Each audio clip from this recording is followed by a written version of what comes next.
so I've done my spin, and I've connected to him here. My thumb goes inside the far collar. Does everybody see what's going on here? Okay? All I do is like pull his collar. Then what I'm going to do is I'm going to dive my body above his head, try to make my ribs go right here on the back of his neck. This way. Now I just slowly start to walk in a circle around his body and give a little pull. I didn't use any strength. And it felt like his head was going to rip off. It's a super nasty choke. And, what is this called? The clock choke. Think about your body like being like the big hand on the clock just going around. That's where the name comes from. Okay? So I'd say the common mistake with it is to try to grab too deep. Like it doesn't have to be like here. First of all, you're not going to be able to get it. And secondly, even if you were, you're really like signaling, ding, ding, ding, ding, I'm trying to choke you right now, you know?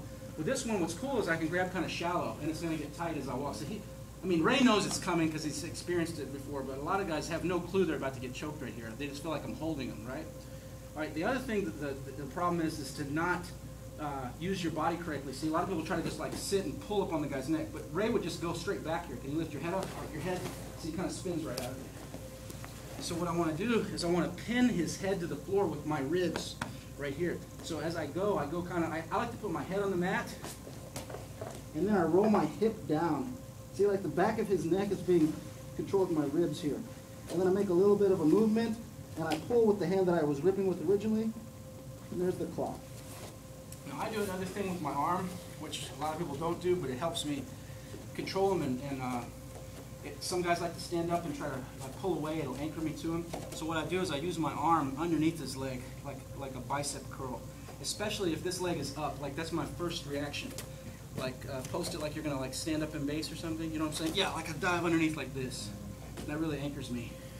I go here, and you're gonna feel it like super tight right here, Ray. Sorry. So I put my head down, and it's like pulling his head into the choke more, and he can't move. Right?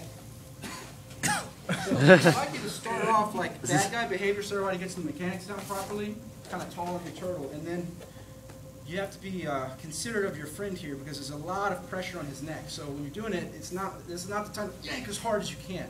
You want to do it super slow and just try to try to get a clean choke out of it. It should be a choke and not a neck crank, right? Okay, cool. Thanks, Ray. We'll look at